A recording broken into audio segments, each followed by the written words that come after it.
রবীন্দ্রনাথের শত গল্পগুচ্ছের এক গল্পগুচ্ছের একটি কবিতা, গল্প অসম্ভব কথা। এই গল্পটিও তিনি লিখেছেন একই বছরে আষাঢ় মাসে। এইটিও 40-এর আগে।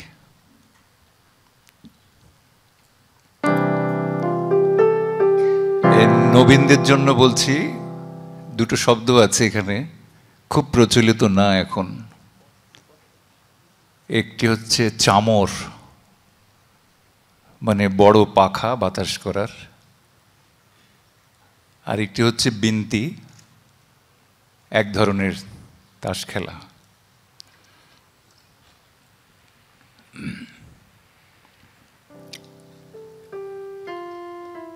এক যে ছিল রাজা, তখন ইহার বেশি কিছু জানিবার আবশ্যক ছিল না। কোথাকার রাজা, রাজার নাম কি, এ সকল প্রশ্ন করিয়া গল্পের প্রবাহ রোধ করিতাম না। রাজার নাম শিলাদিত্য কি শালিবাহন, কাশী, কাঞ্চি, কনৌজ, কোশল, অঙ্গ, বঙ্গ, কলিঙ্গের ঠিক কোন জায়গাটিতে তাহার রাজত্ব, এ সকল ইতিহাস ভূগোলের তর্ক আমাদের কাছে নিতান্তই তুচ্ছ ছিল। আসল যে কথাটি শুনিলেই অন্তর পুলকিত হইয়া উঠিত এবং সমস্ত হৃদয় মুহূর্তের মধ্যে বিদ্যুৎ বেগে চুম্বকের মতো আকর্ষিত হইত, সেটি হইতেছে এক যে ছিল রাজা। এখনকার পাঠকরা যেন একেবারে কোমর বাঁধিয়া বসে, গোড়াতেই ধরিয়া লয় লেখক মিথ্যা কথা বলিতেছে। এই জন্য অত্যন্ত শিয়ানার মতো মুখ করিয়া বলে, লেখক মহাশয়, তুমি যে বলিতেছ এক যে ছিল রাজা, বলো দেখি কে ছিল সেই রাজা। লেখকরাও শিয়ানা হইয়া উঠিয়াছে। তাহারা প্রত্নতত্ন পণ্ডিতের মতো মুখমণ্ডল চতুর্গুণ মণ্ডলাকার করিয়া বলে, এক যে ছিল রাজা, তাহার নাম ছিল অজাতশত্রু। পাঠক চোখ টিপিয়া জিজ্ঞাসা করে, অজাতশত্রু? ভালো ভালো, তবে কোন অজাতশত্রু? লেখক অবিচলিত মুখভাব ধারণ করিয়া বলিয়া যায়, অজাতশত্রু ছিল 3 জন। প্রথম জন খ্রিস্ট জন্মের 3 সহস্র বৎসর পূর্বে জন্মগ্রহণ করিয়া 2 বৎসর 8 মাস বয়ঃক্রমকালে মৃত্যু মুখে পতিত হন এবং তার জীবনের বিস্তারিত বিবরণ কোনো গ্রন্থেই পাওয়া যায় না। অবশেষে দ্বিতীয় অজাতশত্রু সম্বন্ধে 10 জন ঐতিহাসিকের 10 বিভিন্ন মত সমালোচনা শেষ করিয়া গ্রন্থের নায়ক যখন তৃতীয় অজাতশত্রু পর্যন্ত আসিয়া পৌঁছায়, তখন পাঠক বলিয়া ওঠে, ওরে বাসরে, কি পাণ্ডিত্য! এক গল্প শুনিতে আসিয়া কত শিক্ষাই হইল। এই লোকটাকে আর অবিশ্বাস করা যাইতে পারে না। আচ্ছা লেখক মহাশয়, তারপরে কি হইল? হায় রে হায়, মানুষ ঠকিতেই চায়, ঠকিতেই ভালোবাসে। পাছে কেউ নির্বোধ মনে করে, সেই জন্য প্রাণপণে শিয়ানা হইবার চেষ্টা করে। তাহার ফল হয় এই যে সেই শেষকালটায় ঠকে, কিন্তু বিস্তর আড়ম্বর করিয়া ঠকে। ইংরেজিতে একটি প্রবাদ আছে, প্রশ্ন জিজ্ঞাসা করিও না, তাহা হইলে মিথ্যা জবাব শুনিতে হইবে না। বালক সেইটি বোঝে, সে কোনো প্রশ্ন করে না। সেই জন্য রূপকথার সুন্দর মিথ্যাটুকু শিশুর মতো উলঙ্গ, সত্যের মতো সরল, সদ্য উচ্চারিত উৎসের মতো স্বচ্ছ। আর এখনকার দিনে চতুর মিথ্যা, মুখোশ পরা মিথ্যা। কোথাও যদি তিলমাত্র ফাঁকি থাকে, অমনি ভিতর হইতে সমস্ত ফাঁকি ধরা পড়ে। পাঠক বিমুখ হয়, লেখক পালাইবার পথ পায় না। ছোটকালে আমরা যথার্থ রসজ্ঞ ছিলাম। এই জন্যে যখন গল্প শুনতে বসে আছি, তখন জ্ঞান লাভ করিবার জন্য আমাদের তিলমাত্র আগ্রহ উপস্থিত হইত না। অশিক্ষিত সরল হৃদয়টি সেইটুকু বোঝে, সে কোনো প্রশ্ন করে না। আর এখনকার দিনে এত এত বাহুল্য কথাও বকিতে হয়, এত অনাবশ্যক কথাও আবশ্যক হইয়া পড়ে, কিন্তু সবশেষে সেই আসল কথাটাতে গিয়ে দাঁড়ায় এক যে ছিল রাজা।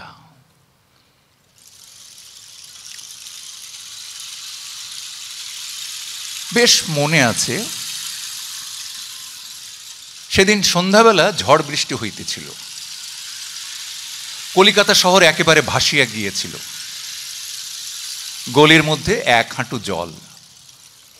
মনে একান্ত আশা ছিল আজ আর মাস্টার আসিবে না, কিন্তু তাহার আসিবার নির্দিষ্ট সময় পর্যন্ত ভীত চিত্তে পথের দিকে চাহিয়া বারান্দায় চৌকি লইয়া বসিয়া আছি। বৃষ্টি একটু ধরিয়া আসিবার উপক্রম হইলেই একাগ্র চিত্তে প্রার্থনা করি, হে দেবতা, আরেকটুখানি কোনো মতে সন্ধ্যা 7:30 পার করিয়া দাও। তখন মনে হইতো এই পৃথিবীতে বৃষ্টির আর কোনো আবশ্যক নাই, কেবল একটিমাত্র সন্ধ্যায় নগর প্রান্তের একটিমাত্র বালককে মাস্টারের করাল হস্ত হইতে রক্ষা করা ছাড়া। বালকের প্রার্থনা মতে না হোক, ধূম জ্যোতি সলিল মরুতের বিশেষ কোনো নিয়ম অনুসারে বৃষ্টি ছাড়িল না, কিন্তু হায়, মাস্টারও ছাড়িল না। গলির মোড়ে ঠিক সময়ে একটা পরিচিত ছাতা দেখা গেল। সমস্ত আশা বাষ্প মুহূর্তে ফাটিয়া বাইর হইয়া আমার বুকটি যেন পঞ্জরের মধ্যে মিলাইয়া গেল। পরপীড়ন পাপের যদি শাস্তি থাকে, তাহলে পরজন্মে আমি মাস্টার হইয়া আর আমার মাস্টার মহাশয় ছাত্র হইয়া জন্মিবেন। কিন্তু তাহার বিরুদ্ধে একটি আপত্তি এই যে, আমাকে মাস্টার মহাশয়ের মাস্টার হইতে হলে অতিশয় অকালে ইহ সংসার হইতে বিদায় লইতে হয়। অতএব আমি তাহাকে অন্তরের সহিত মার্জনা করিলাম। ছাতাটি দেখিবা মাত্র ছুটিয়া অন্তঃপুরে প্রবেশ করিলাম। মা তখন দিদিমার সহিত মুখোমুখি বসিয়া বিনতি খেলিতেছিলেন।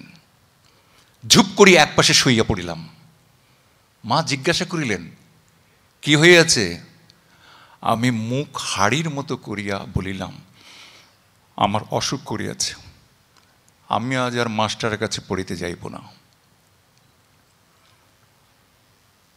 আশা করি অপ্রাপ্ত বয়স্ক কেউ আমার লেখা পড়িবে না এবং কোনো স্কুলের সিলেকশন বহিতে এই লেখা উদ্ধৃত হইবে না, কারণ আমি যা করিয়াছিলাম তাহা নীতিবিরুদ্ধ এবং এজন্য কোনো শাস্তিও পাই নাই, বরঞ্চ আমার অভিপ্রায় সিদ্ধ হইল। মা চাকরকে ডাকিয়া বলিয়া দিলেন, তবে আজ থাক, মাস্টারকে যেতে বলে দে। কিন্তু মা যেরূপ নির্বিঘ্নভাবে বিনতি খেলিতে লাগিলেন, তাতে বেশ মনে হইল তাহার পুত্রের অসুখের উৎকট কারণগুলো মিলাইয়া দেখিয়া মা মনে মনে হাসিলেন। আমিও মনের সুখে বালিশে মুখ গুজিয়া খুব হাসিলাম। আমাদের উভয়ের মন উভয়ের কাছে অগোচর রহিল না। কিন্তু সকলেই জানেন, এ ধরনের অসুখ অধিকক্ষণ স্থায়ী করে রাখা রোগীর পক্ষে বড়ই দুষ্কর। মিনিট খানিক না যাইতে যাইতে দিদিমাকে ধরিয়া পড়িলাম, দিদিমা একটা গল্প বলো। 2-4 বার কোনো উত্তর পাওয়া গেল না। মা বলিলেন, রোষ বাছা, খেলাটা আগে শেষ করি। আমি বলিলাম, না, খেলা তুমি কাল শেষ করো, দিদিমাকে গল্প বলতে বলো না।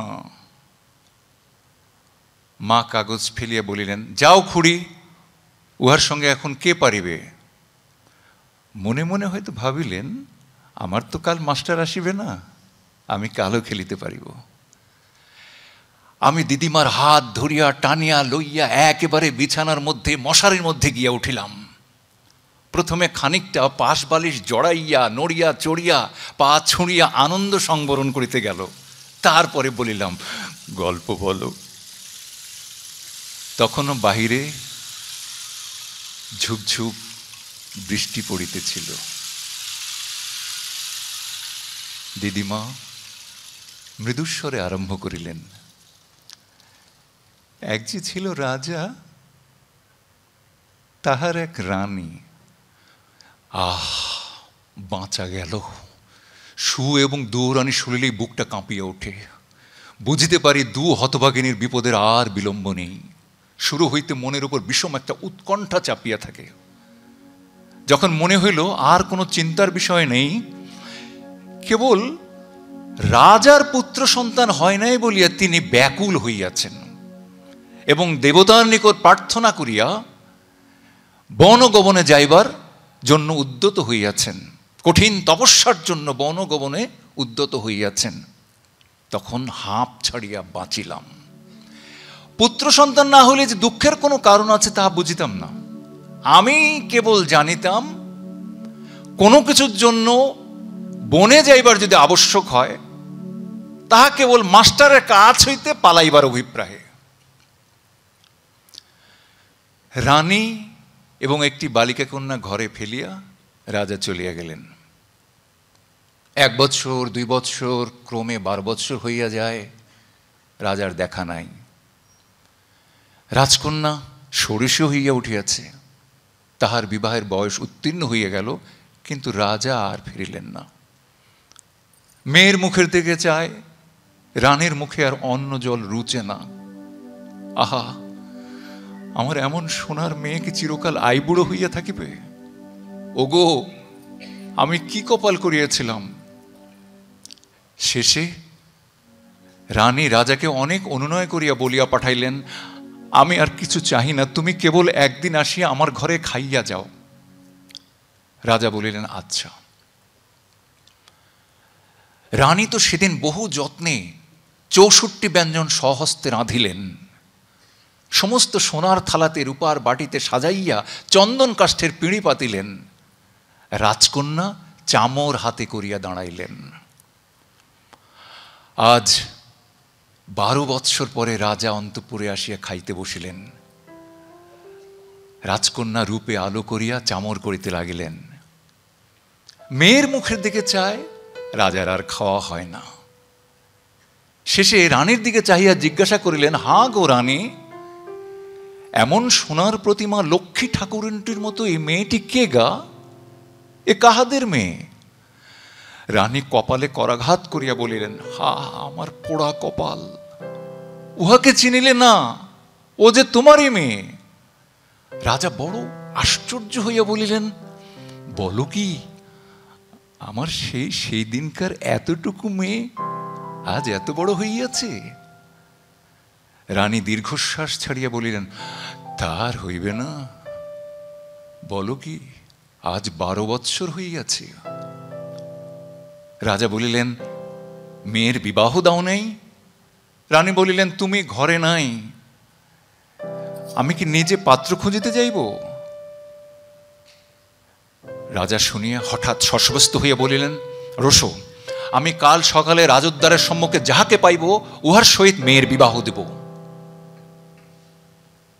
রাজকন্যা চামর করিতে লাগিলেন। তাহার হাতের বালাতে চুড়িতে ঠুংঠাং শব্দ হইতে লাগিল। রাজার আহার হইল।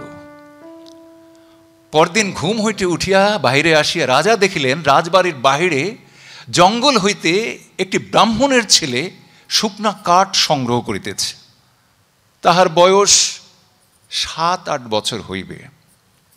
রাজা বলিলেন, উহারে সহিত আমার মেয়ের বিবাহ দেব। রাজার হুকুম কে লঙ্ঘন করিতে পারে?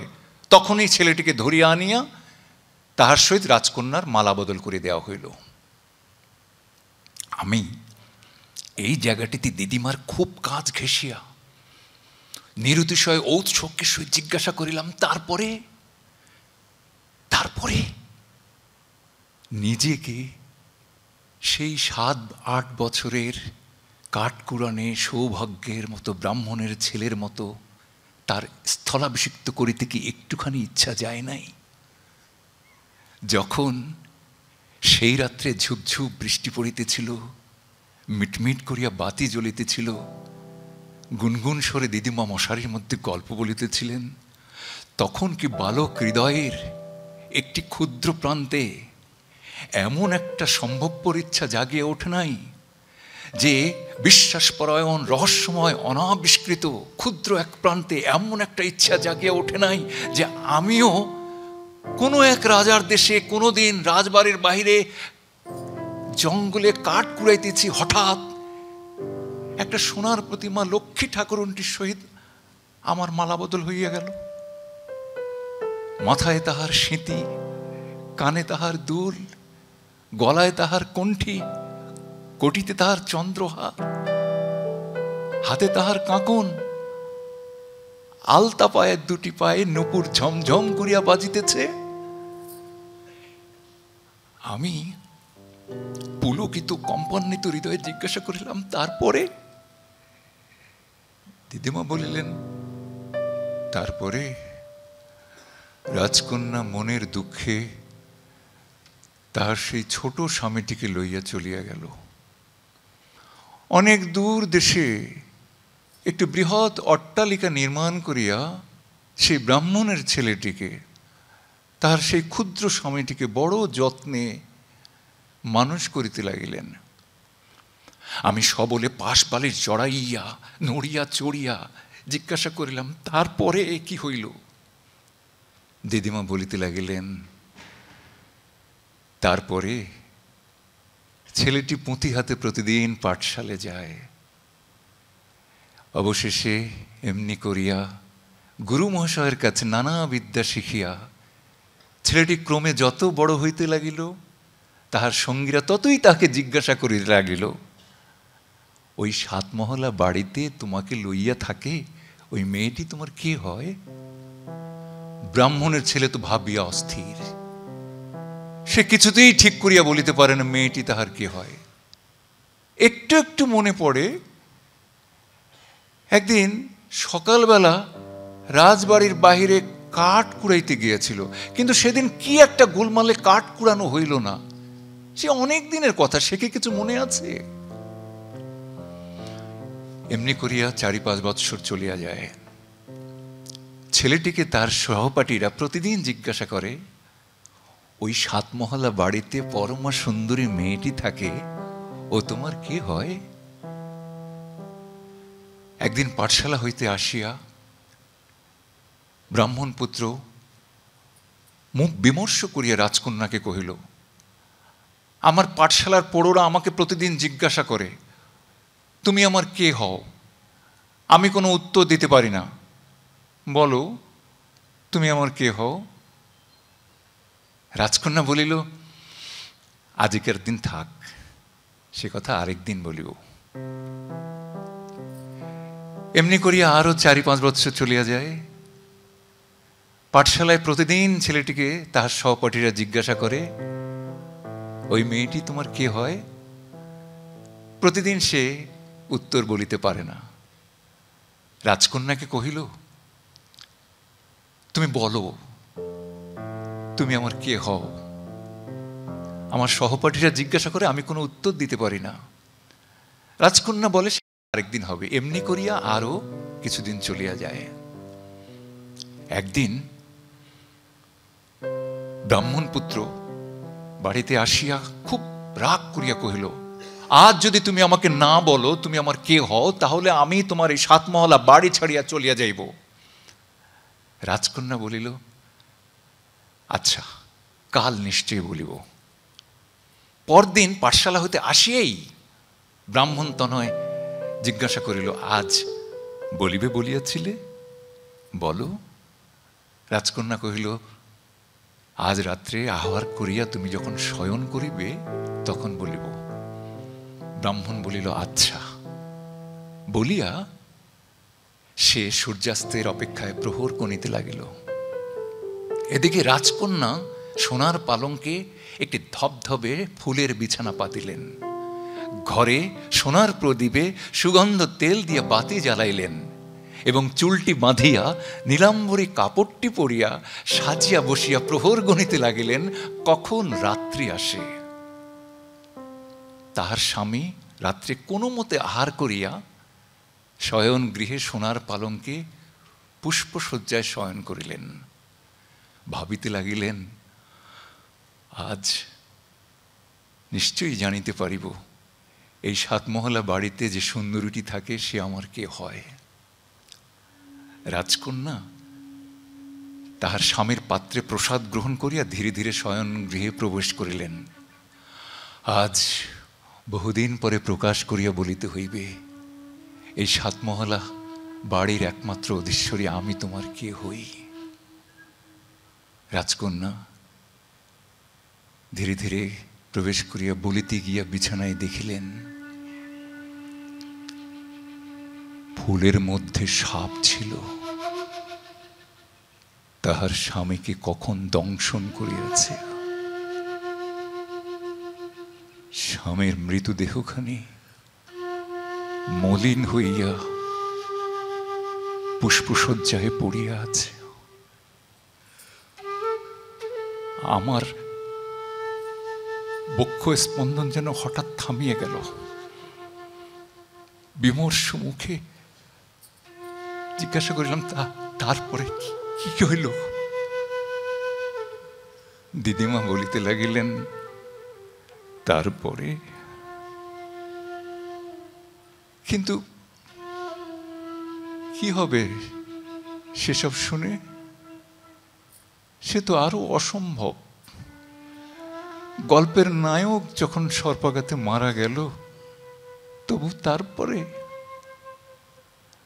বালক তখন জানিত না মৃত্যুর পরেও একটা তারপরে থাকে, কিন্তু সে তারপরের উত্তর দিদিমার দিদিমাও দিতে পারে না।